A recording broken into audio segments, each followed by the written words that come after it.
Saudara, jutaan orang berkontribusi melawan polusi. Mereka beraktivitas menggunakan transportasi umum, berjalan kaki hingga bersepeda.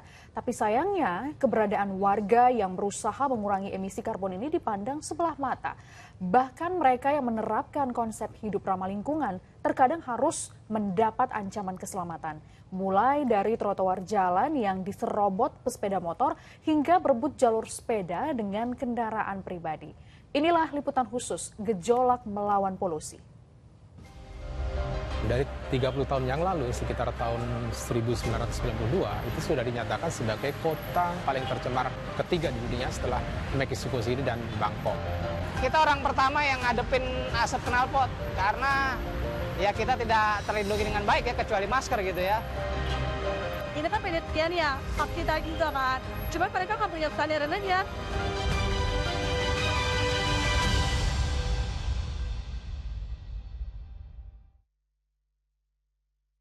Saya Fahmi Saimima, sekarang diamanahin jadi Ketua Baik to Work Indonesia dan sehari-hari pekerja swasta.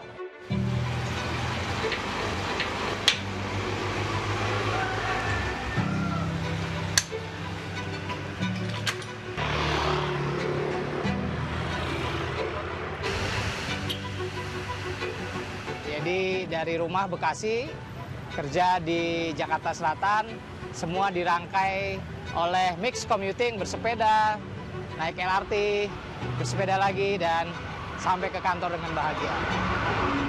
Tujuan akhir Duku Atas. Welcome to LRT Jabodebek Bekasi Line. Ya di jalan sering ya diserempet kendaraan bermotor ya, karena mungkin mereka tidak terbiasa melihat sepeda atau lagi buru-buru atau apa. Yang jelas dukanya adalah kalau kami lagi di jalur sepeda, isinya jalur sepeda sekarang bukan sepeda gitu, tapi kendaraan bermotor. Dan itu sangat menjadi duka berkepanjangan buat pesepeda.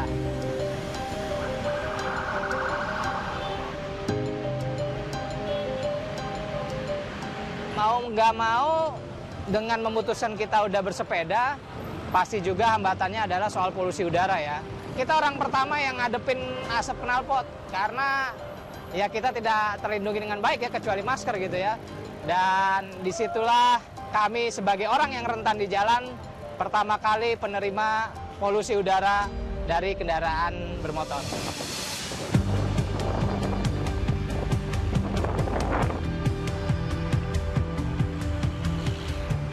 Baik to Work sebenarnya bukan komunitas ya, seperti gerakan moral teman-teman yang care dengan polusi udara di Jakarta. Di Jakarta sendiri kita ada banyak cabang. Jadi Rosella saya, rombongan selatan, itu dari Jakarta Selatan. Ada Rotara, rombongan utara. Ada Robek, rombongan Bekasi, Depok, dan segala macam gitu Mas. Tujuan kita supaya menjadi sehat.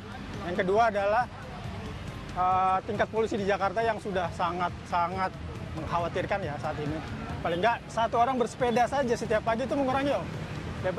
Daripada kita naik mobil kan, terus kita berubah ke sepeda, itu mengurangi. Harapannya banyak banget sih kita dari teman-teman sepeda, jalur sepeda yang baik. Yang baik tuh kalau menurut teman-teman yang enak itu yang steril Om. Jadi yang dikasih pembatas gitu ya, jadi tidak gabung dengan motor. Parkir sepeda di setiap gedung ya, pemerintahan ataupun swasta, di mal-mal itu memang sudah banyak. Tapi ya kita masih terus mengusahakan itu terus ya. Kita ada 8.700 sekian kilometer. Ini bukti poin-poin karbon yang sudah dihemat dari teman-teman yang kita rekap. Ini dia ada 1.900 atau 1,9 ton. Beberapa negara sudah menerapkan insentif bagi pesepeda ya. Seperti Italia, kalau dia bersepeda dengan berapa kilometer, hasil kilometernya itu bisa ditukar dengan pengurangan pajak.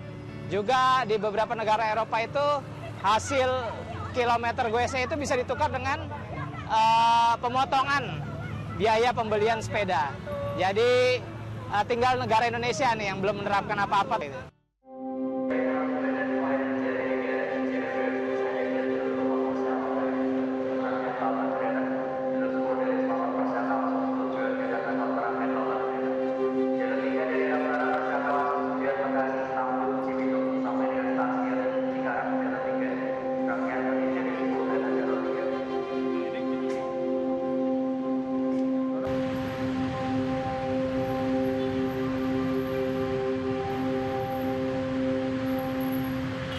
kita sebagai pejalan kaki ngerasa terganggu banget, sumpah. Apalagi kalau misalkan kita diburu-buru, kita suka pepet-pepet. Kita ini juga suka emosi deh, sama pejalan kaki, kayak gitu tuh. Ini kan pedestrian ya, hak kita juga kan. Cuma mereka nggak punya kesadaran aja. Kesadaran masyarakat yang pas sepeda motornya itu nggak ada. Harapannya sih semakin diperluas aja untuk pedestrian. Terus untuk pesepeda motor juga memang harus punya kesadaran sih. Atau sekalian aja deh ada polisi di sini. Ya. Lumayan. Karena asap knalpotnya tinggi parah banget dari tahun sebelumnya.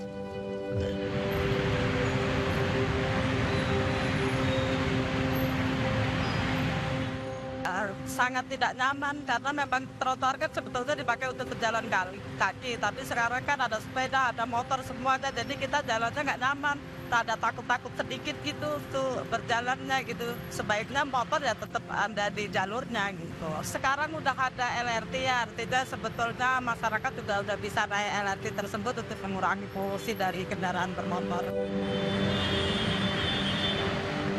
Saya merasa miris pada saat pengguna kendaraan bermotor itu tidak merasa risih gitu. Padahal kita selaku pengguna pejalan kaki gitu itu berjalan dengan tenang gitu di sana. Tapi mereka seakan-akan trotoar itu difungsikan sebagai jalan raya.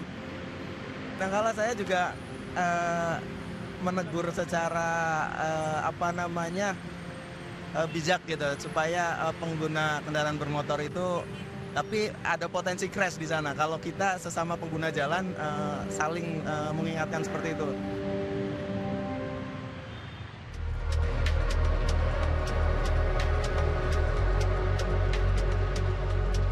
Dari 30 tahun yang lalu, sekitar tahun 1992, itu sudah dinyatakan sebagai kota tercemar ketiga di dunia, ya, kota paling tercemar ketiga di dunia setelah Mexico City dan Bangkok gitu.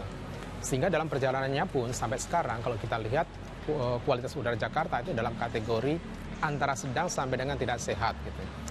Nah, apa yang dilakukan oleh kawan-kawan Bike to Walk ya, berangkat kerja menggunakan sepeda atau koalisi pejalan kaki yang berangkat kerja atau kemanapun juga tujuannya dengan berjalan kaki.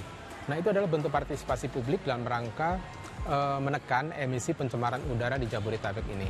Mereka-mereka itulah yang berhak insentif ya sebenarnya. Tentu saja pemerintah harus bijak untuk menetapkan satu insentif yang diberikan kepada pengguna angkutan umum, pejalan kaki maupun pesepeda.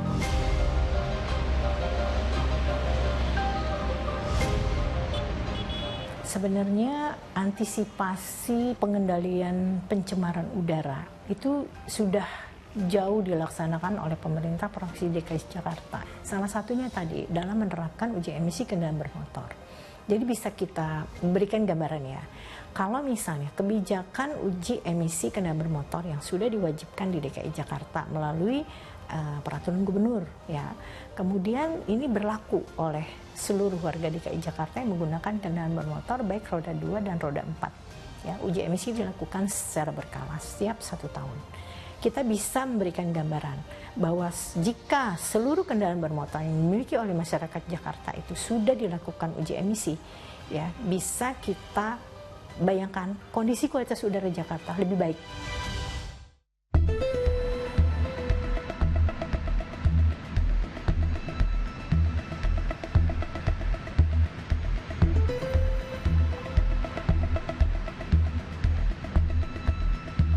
Ya, jadi pengaruh polusi udara itu bisa dampaknya jangka pendek, jangka panjang. Artinya bisa akut atau kronis.